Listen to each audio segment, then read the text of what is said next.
All right, YouTube, how you doing? Welcome back to the channel. It is Wednesday, July 23rd. We got a full MLB slate to dive into in today's video, like we always do. I'm going to dive into each and every one of these games. I'll give you my prediction on the side. I'll give you my prediction on the total. We'll talk about any other plays like player props that we like within the game as well. But as always, guys, keep an eye down on the pinned comment of this video. That'll take you to all of my final plays, so I'm actually rolling with myself. If that does interest you, it's absolutely free down in the pinned comment. In terms of yesterday, we had a good one. We go 5-2-1. Trey Sweeney being that push there. Our losses being the Reds as well as the Astros team total over. But the Astros did cash the money line, so it makes up for that a little bit. Good looks for us though on the Yankees as well as that Brewers Mariners first three under. That Rays Cubs money line for plus money to take the win there. And then Parker Meadows under as well. And then like I said, the Astros cash that money line. So a 5-2 night, we shall take it, especially after the two nights prior to, right? Unfortunately, man, the ride of the day. Got to drop a womp on Sparky here. Had Juan Soto over 1.5 hits, runs, and RBIs. He walked 3 times. Juan Soto does not come through for the ride of the day. If you guys don't know what the ride of the day is, it is simple. Just use that hashtag right there. Hashtag ride of the day down in the comments. I jump on board with one person's play each and every day, and I give you a shout out in the next video, win or loss. If you do win, we continue to roll in ride of your plays, and you get thrown onto the tracker, and we can see how you're doing there, right? Unfortunately, if you lose, and we saw it here, you do still get the shout out, but you got to face the womp. So yeah, get those hashtag ride of the days down in the comments. Even if we don't jump on board with you and even if we don't pick you, you're still helping out a ton of people with those banger plays. And I see them every single day. So get those down in the comments. But all right, what do you say we go ahead and dive into today's slate? Few spots that we like here. Decent amount of early games, so let's keep that in mind. Let's go ahead and jump into this one, guys. Hit that like button, hit that subscribe button. Let's get rocking here. We got Washington taking on Cincinnati. This was one of our losses yesterday, right? We had Cincinnati, and they don't come through. They get spanked. Today, it's going to be Washington with Michael Soroka on the mound, going up against Cincinnati with Nick Lodolo on the mound. Lodolo has been fantastic on the road this season. He's looked very, very good. I mean, one of his worst starts probably could be last time out, which he allowed 2 earned, but he pitched 7 innings, so let's not get carried away. It was a pretty damn good start, right? But even so, like, that's showing how good he's been on the road. In this spot, I do think that he gives the Reds a massive advantage. Michael Soroka, not exactly a guy that I want to back. I mean, he's been pretty damn good with the exception of like 1 or 2 starts recently, but ultimately, do we really see this Washington team sweeping the Reds? Their offense is cruising, so if you're backing offense today in terms of their sides, I get it, but I do think that, Lodolo kind of gives them the advantage. And I still believe that the Cincinnati team has the bullpen advantage. So you can make the argument that Washington has the better bats. I get it. But we know this Reds team at any moment, they could just kind of flip the switch. It's what they do. Hoping that's today because we're going to lean towards the Reds in this one. But like I said, I give Washington bats a little bit of credit here. Maybe we lean towards an over. They're hitting lefties really well right now. Do I think they hit Lodolo? Not necessarily, but it seems like they're hitting anybody and everybody. So give me the over in this one as well. But I think Cincinnati has a strong chance of being a final play. Moving on here, we have Miami taking on San Diego. Sandy Alcantara on the mound going up against Dylan Cease. I think we could have a decent pitching matchup today, as crazy as that might sound, because Cease has been known to blow up. Alcantara is not the old Sandy Alcantara, right? But I do still think both these pitchers could do all right. We have Dylan Cease, as long as he's navigating that slider today, should be good. And then Sandy Alcantara, I mean, going up against a San Diego offense that isn't all that tremendous, right? They did win game 1 in this series, but it was 2-1. They only put up 3 yesterday. Miami puts up 4. So I do lean towards an under, and looks like the line agrees with us, right? Like, this is a flat 8. That's telling you that there should be some good pitching in this one. San Diego's bullpen's very good. They should be good to go. They only threw a couple arms yesterday. Miami kind of middle of the pack, but no one's really pitched consecutive nights in that bullpen. So yeah, I lean towards an under in this one. When it comes to the money line side of things, I wish we were getting a better price because I do think that this is a San Diego spot. I mentioned the bullpen. They have a really good bullpen. The longer this game goes, the more advantage they have. But even still, like, as much as Dylan Cease has been up and down this season, he's coming off of a really good start. It was against Washington. but that might have righted him in the, righted the ship and put him in the right direction. Sandy Alcantara just can't seem to find anything, right? So he's not a guy that even at plus 122 or plus 125, I'm looking to bat. Give me San Diego, but in somewhat of a low scoring game. Like I said, I don't want to back Sandy, but I do think that the San Diego offense is really struggling right now. So if he can navigate his slider, if he can navigate his sinker, which makes up more than half of his pitch mix, Sandy might be all right. Those lefties, though, he has some really bad numbers against lefties. So if you're looking for some player props, guys, maybe Arias, Sheets, Merrill, Cronenworth, I guess they have a switch hitter in lineup too, but those four I mentioned, he's got a 1.58 whip against lefties so far this year, a FIP of 5.82, an expected FIP of 5.45, average against of 255, which is actually not bad compared to his, normal numbers, but then strikeout rate of just 13.7, a walk rate of 13.2. So yeah, if you like lefties, you like player props, maybe that's a spot to target here. I don't have any player props as of right now, but if I did, it might be Arias and Gavin Sheets, maybe even Jackson Merrill, some way, shape, or form. And you know what? Speaking of player props, perfect time to talk to you guys about Sleeper. If you've not tried Sleeper yet, you're absolutely missing out, and I mean it, guys. They're offering a free square right now, JP Sears 0.5 outs. Whether you think he's a good pitcher or a bad pitcher, all he has to be in there for is 1 out, a ground out to shortstop, a strikeout, a fly out to center field, and you cash that square. You're also going to get your first deposit matched up to $100. And let me check Sleeper right now. We did this yesterday, and Sleeper came through, but they drop promos on the regular like it is their day job, which I guess to some degree it is, right? But here we go. They still have that 35% boost, a $5 protected play, another $5 protected play. A Whitaker, we talked about that yesterday. That's a discounted line. They have an E-square play right now. They have another E-square play, E-square, an E-sports play, and it's Wednesday. They drop a lot of cool discounts on Wednesday. So on top of what I just said, on top of what you see on the screen, you might be getting some discounts on Sleeper. I mean it. We've been rocking with Sleeper for like 3 years now, guys. If it's available in your state, you have not tried it out, go ahead and do so. There's a link down in the description as well as the pinned comment, or just sign up using code GUYBOSS. And if you like player props and you like firing on players, that's the place to do it, guys. I would say, one of, if not my favorite DFS player prop app out there. We work with a few here on the channel, and I love all of them, but Sleeper is definitely very, very unique. So go ahead and check it out. That link, again, will be down in the description, as well as the pinned comment. Let's get back to these games. I feel like I have some, energy or something today. Vibes are high on this Wednesday. If you're feeling good, comment good vibes down in the comments if you're hearing this right now. But let's jump into game number 3 here. Atlanta taking on San Fran. I guess San Francisco finally kind of puts it together yesterday, right? 9-0 win. They had lost, was it 6 in a row prior to that? Today we have Justin Verlander on the bump going up against Spencer Strider. So 2 guys that are going to hum fastball in there, right? Well, Atlanta, 14th hitting the fastball, but the slider is going to be the second pitch for both of these guys. Atlanta, 27th against the slider. You look at San Fran, okay, 12th in terms of hitting the fastball. When I say 12th, 12th in terms of ranking runs above average against fastball last 30 days. But then Verlander's going to, Strider's also going to throw the slider. San Fran's 24th. So it's really going to come down to who has the better slider today. I truly do believe that. And I honestly think that for the plus money, you might look at the Giants again.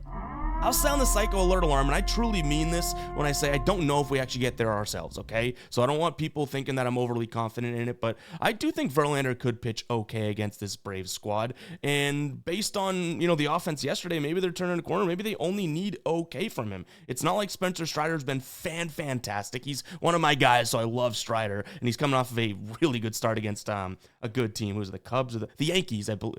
We have that right up in front of us. We can confirm that. Yes, 6 innings pitched, 3 hits, 0 earned, 8 Ks against the Yankees, okay?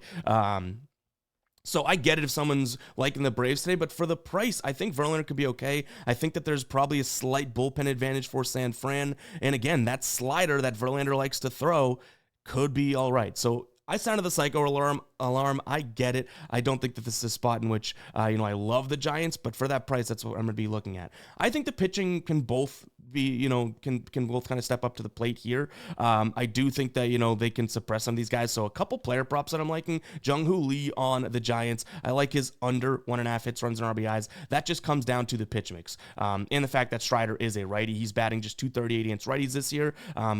Strider against left-handed bats, 202. The fastball he hits well, but then the slider, his WOBA drops down to 255, which I think could be very, very important. Another one, which be Nacho Alvarez, under 1.5 hits, runs, and RBIs. Now, he's hitting righties really, really well, but Verlander's good against righty bats. The fastball and the curve, the two of the first 3 pitches that he'll see, he does not hit very, very well. So those are 2 kind of fringe player props, I would say, as of right now. Jung-Hoo Lee is minus 130. Nacho is minus 150. So do what you want with those odds. But yeah, I think it's going to be San Fran the under and maybe those player props. I have a lot of leans in that game.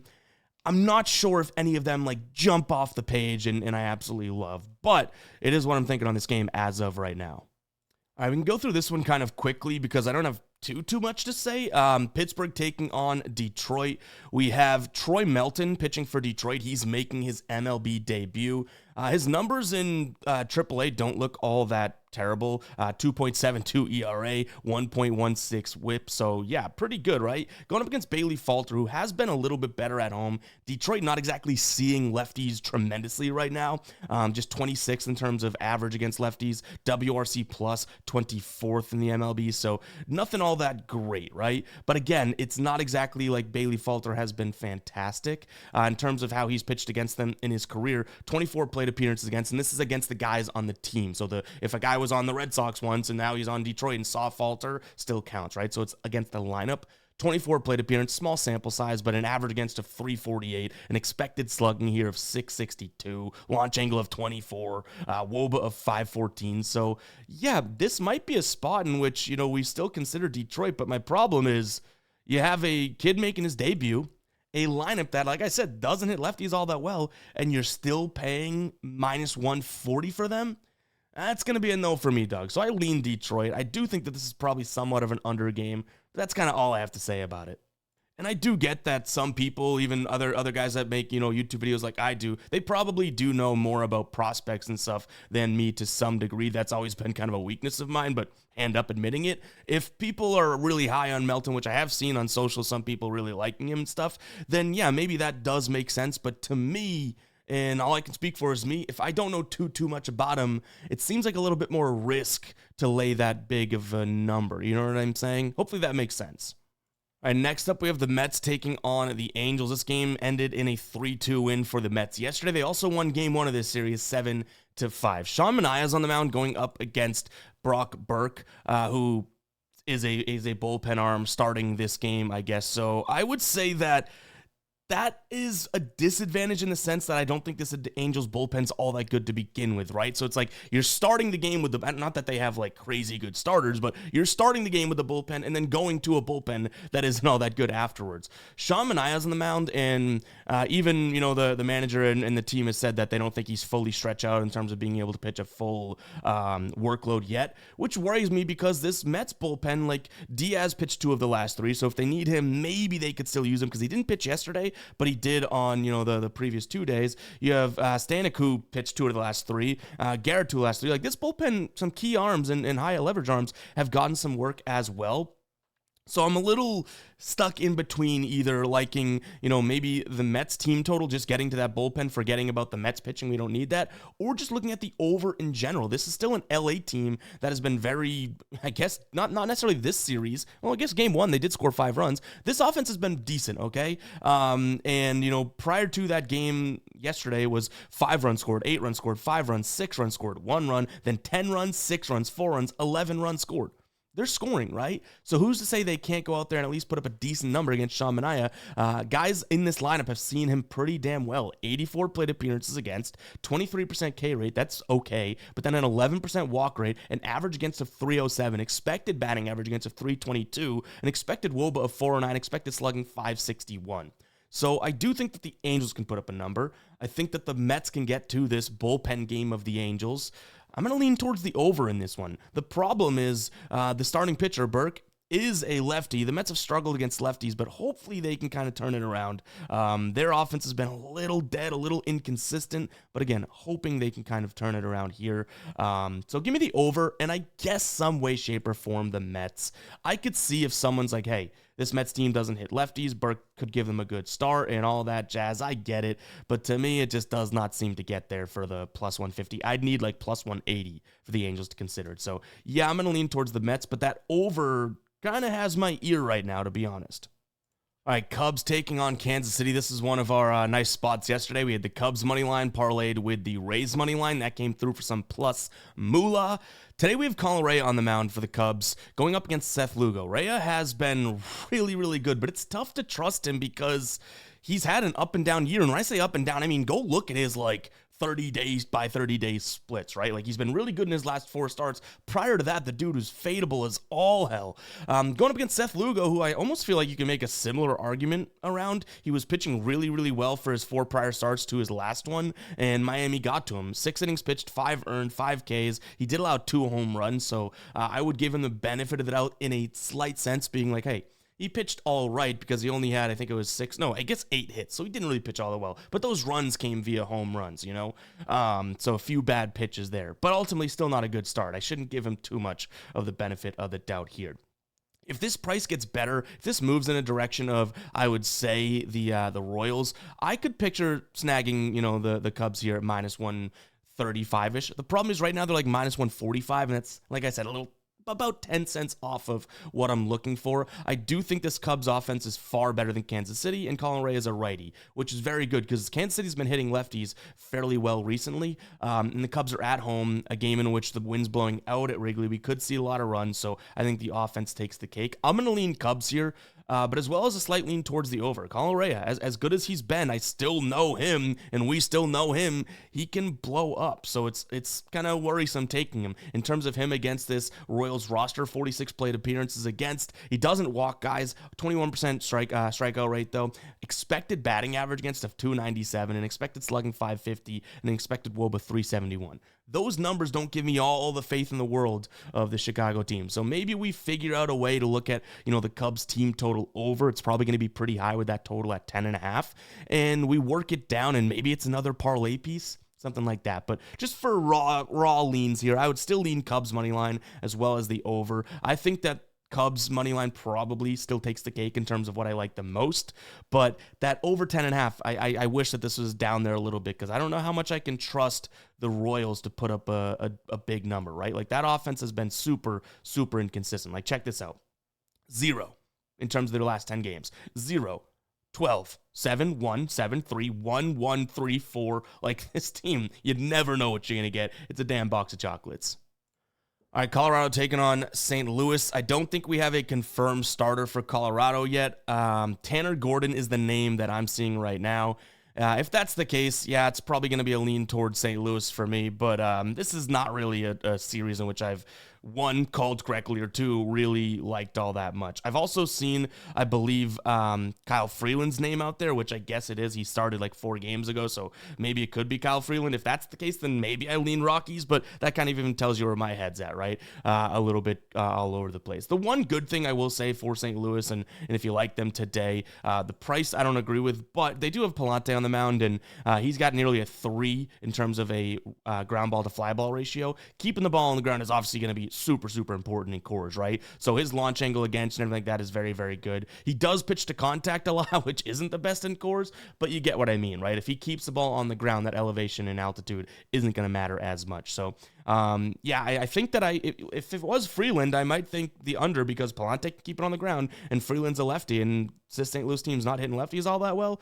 But even after last night, St. Louis, not looking all that great, I could see them bouncing back here with a pitcher that does okay. So I think ultimately I'd say St. Louis in the under, but it's kind of dependent on who's out there pitching.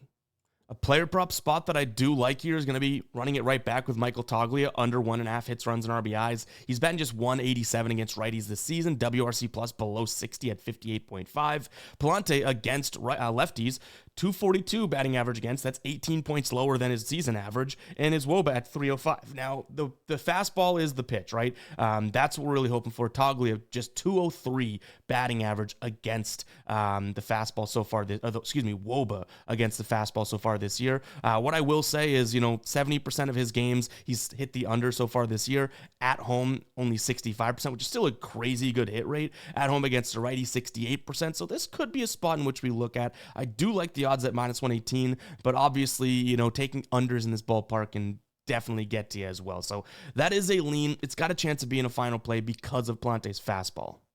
Real quick, guys, we're always getting questions about, hey, how can I support the channel and all that, which I appreciate the hell out of. The answer to that would be picking up some merch. I'm wearing it right now. We have one of our OG Fade Me tees, the Blue Mountain tee right here. This is like one of the first we ever created, and this is still one of the first, like this actual one that I'm wearing right now. We have the GMBLR Sounded Out hat, right? And we also have a ton of new stuff over on the store. So fademe.store or GuyBostonSports.com/store take you to the same place. You can see the new Ocean Dye collection right here.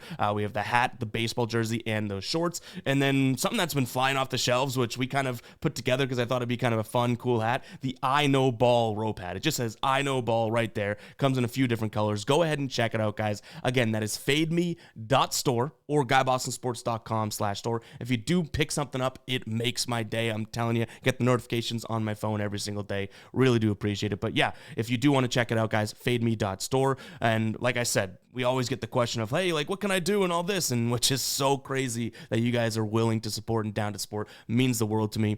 That is how, picking up some merch, because then you're rocking the gear and supporting us. It's not necessarily a monetary thing for me, right? We pour a lot of money into sourcing, getting the best products and everything like that. So it's not like a cash cow or anything like that. Don't think I'm being greedy over here.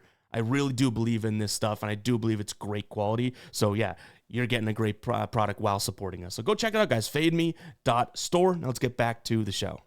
Arizona taking on Houston. Boy, do we get by the skin of our teeth, which that saying doesn't even make sense to me. Like, am I missing something there? Is it even, am I just using the wrong words? But getting by like the skin of my teeth? Don't have much skin on there. But anywho, I do think that this is a tough one, and we did lose the team total, but we cashed the Houston money line. I do think this is a spot in which just situationally I want to back Arizona, so that's tough just to kind of bet a situation. But Brandon Pfaadt's on the mound, and I know that dude stinks, but he's been okay lately, right? Like, kind of crazy enough.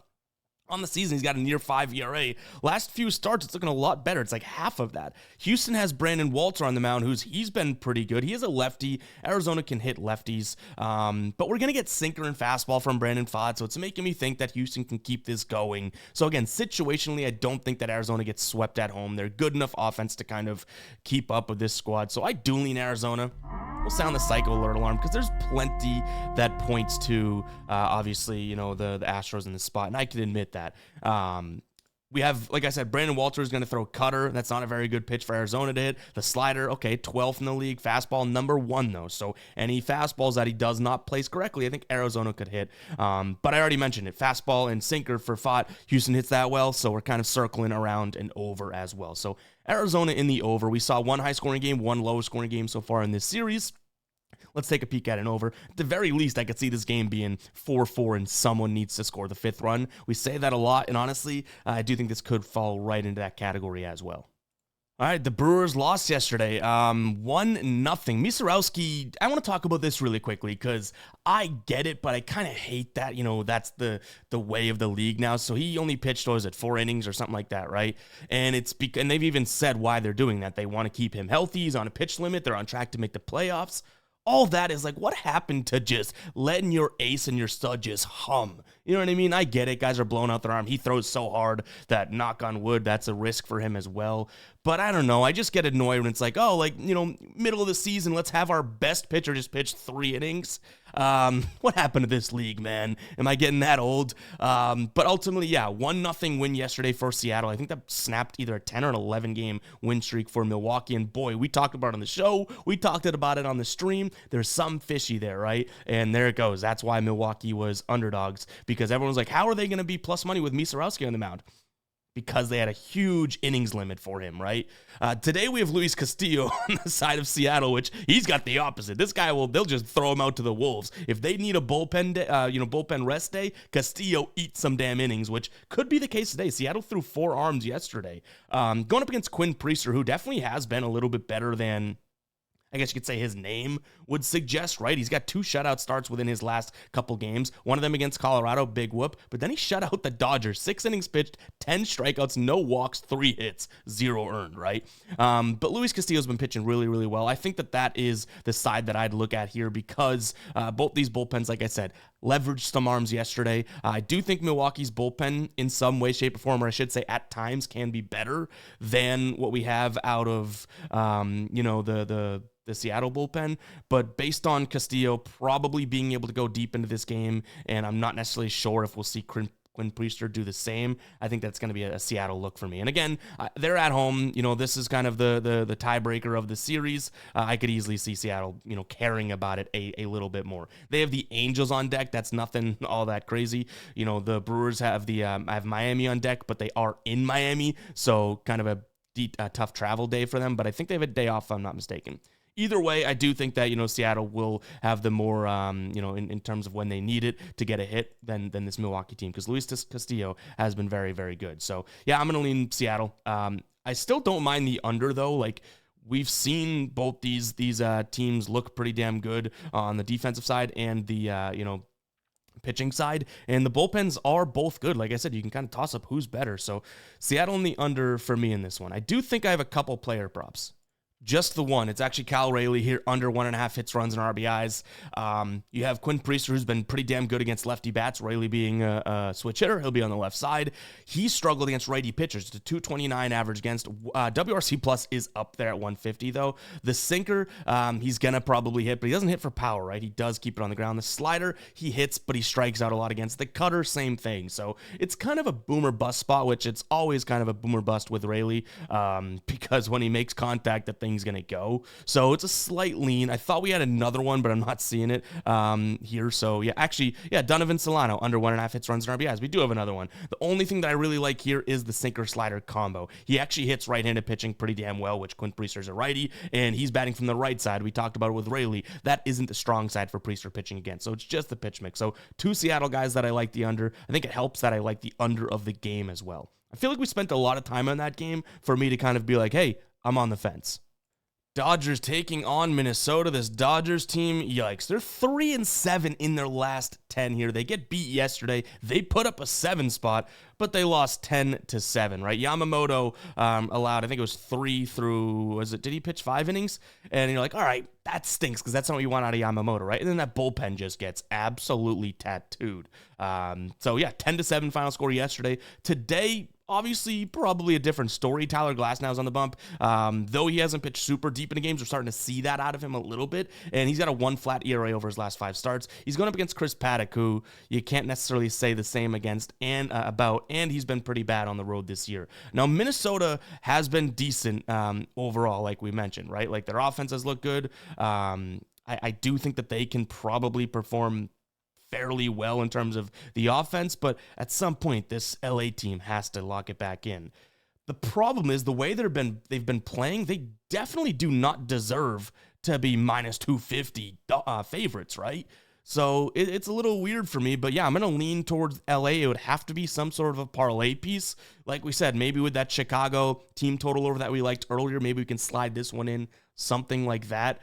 But I don't think that they deserve the price they're at right now. So it's probably not going to be a sole final play for me. Even LA -1.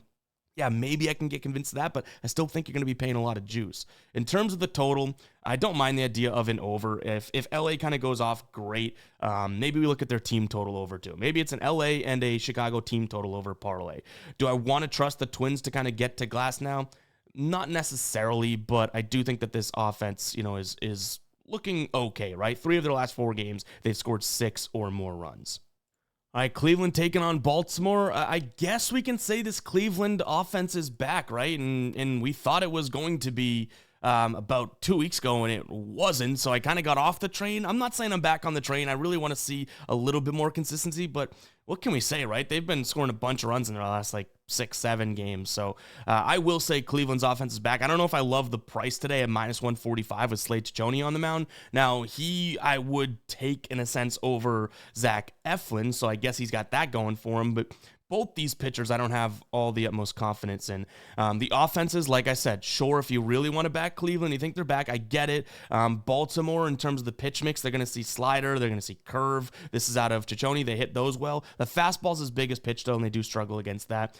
but the top of the lineup does hit righties pretty well. So I guess this would be a spot in which I say, hey, if we don't like the pitchers, we don't love the bullpens, maybe the offense of Cleveland's back, and maybe the this Baltimore offense is getting better, then maybe it's a spot in which we consider the over. But how many times am I going to say maybe in that breakdown and feel confident about it, right? I do lean the over. If I had to pick a side here, it would be Cleveland, just because we've obviously seen their offense kind of cook in a sense, whereas Baltimore's still a little bumpy. But what a good example of a game in which, or a matchup in which both these offenses by year's end will probably be a hell of a lot better than they were a week ago. You know what I'm saying? Give me Cleveland as well as the over. I'd probably prioritize the over in this one.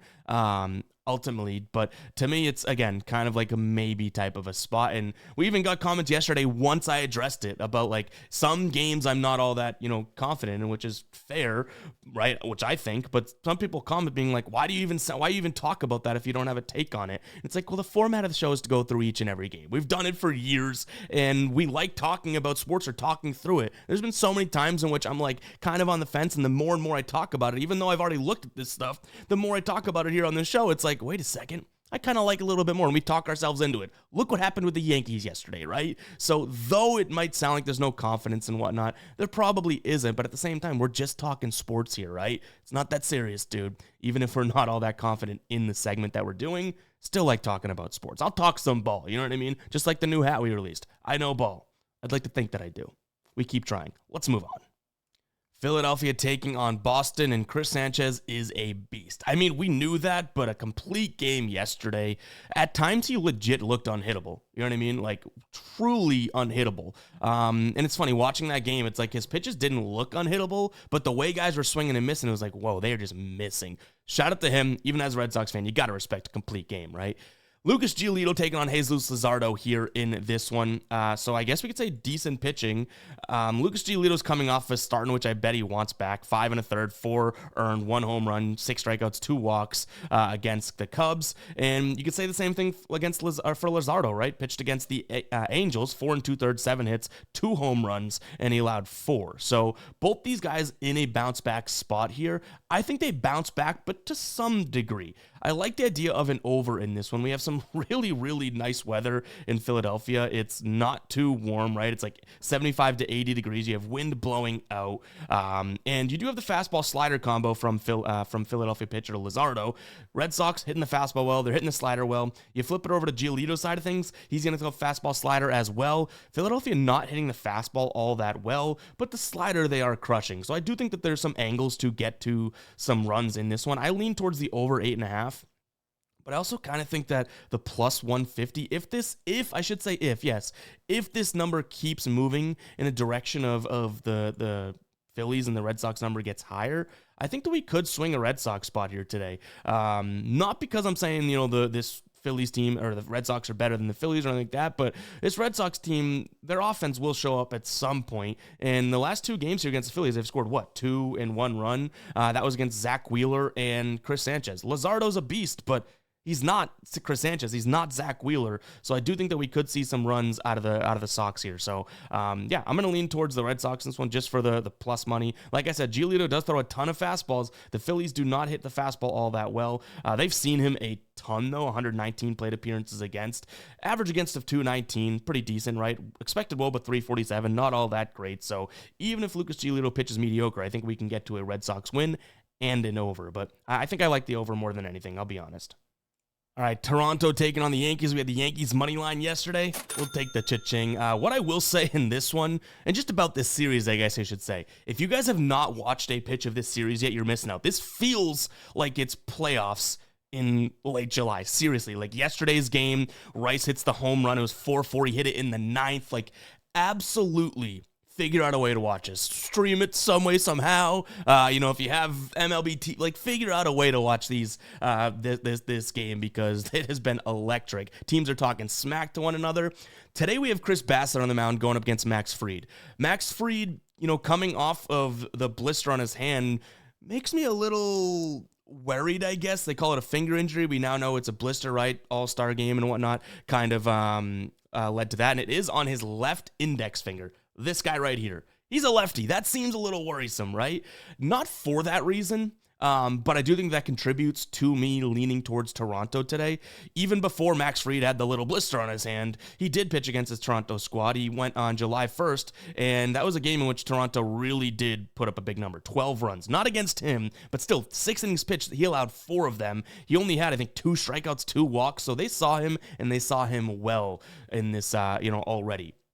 So I don't mind the idea of, again, Toronto kind of getting to him again. Now, Bassett's on the other side of things, and he's been pretty damn good, right? His last 3 starts, he's been really, really good. And one of those 3 starts was against the Yankees. It was the worst of the last 3, 5 2/3, 3 earned, but 9 strikeouts. He did allow a home run. I think both of these teams can score some runs today, and we already saw it yesterday, right? Like, the bullpens definitely can kind of make it a little interesting. And we even saw that with the Yankees. Right away, Williams comes in and lets Vladdy on. And it's like, dude, that guy. If I was a Yankees fan and we had all that hype and all that resource to go get Devin Williams, I'd be like, what are we doing, dude?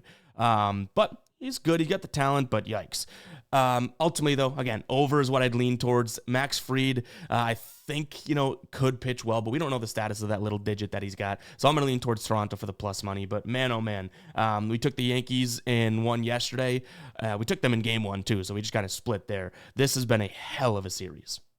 All right, Tampa Bay with Taj Bradley on the mound going up against Jonathan Cannon. Cannon's going to go fastball cutter. That's going to make up more than 50% of his pitch mix. Tampa Bay 10th against the fastball, runs above average last 30 days, and the cutter number 3. So they hit that really, really well. There's only a few guys in the lineup that do not hit righties better than lefties. So yeah, it's probably a Tampa Bay spot. But let's take a peek at what we got, right? Minus 217 odds. Seems a little bit crazy, but even last night, 4-3 win for Tampa Bay. That helped cash that parlay we had them in with the Cubs. I think Tampa Bay can run it right back. Maybe Tampa Bay -1 in this one. Don't have too much faith in Jonathan Cannon, but I will give him credit that he's been looking pretty good. It was against Pittsburgh, Cleveland, Colorado, and San Fran, though. Let's keep in mind the teams that he's pitched against. Has this Tampa Bay team been all that great offensively? No, but they're more consistent than those teams. So give me Tampa Bay, maybe their team total over, but I don't know if the White Sox necessarily get to Bradley. As much as the White Sox offense has looked good, we need to see them do it again to kind of get right back to it, right? Like, the White Sox are just as good as their last start, in my opinion, and I don't think that was all that great. So I'll lean Tampa Bay team total over. Don't think I can get to a full game over. All right, Tejas taking on the Athletics. On the mound today, we have JP Sears. We talked about him with the sleeper promo. Again, link down in the description and pinned comment. He's going up against Patrick Corbin. Patrick Corbin's been pretty damn good this year. He struggled against righties, and there's a decent amount of righties in this lineup, but Soderstrom, Kurtz, and Butler are all lefties, so yeah, pick your poison there. I do think that this is, 2 lefties on the bump. This is a better Athletics offense against lefties, but I do also give credit to the Rangers for kind of stepping up. They've won 7 of their last 10.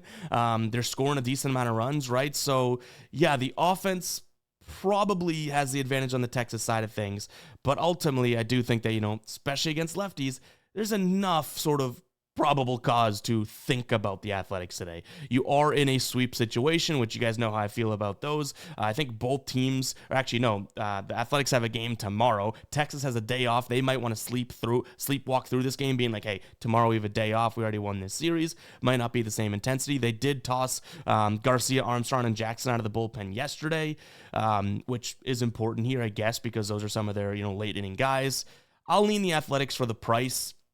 The thing that I might actually consider here, though, is an over, because if Texas's offense is going to keep going, great. But the Athletics, they hit lefties okay, and I think that they can get to Patrick Corbin. He's going to go slider, sinker. Those are 2 pitches.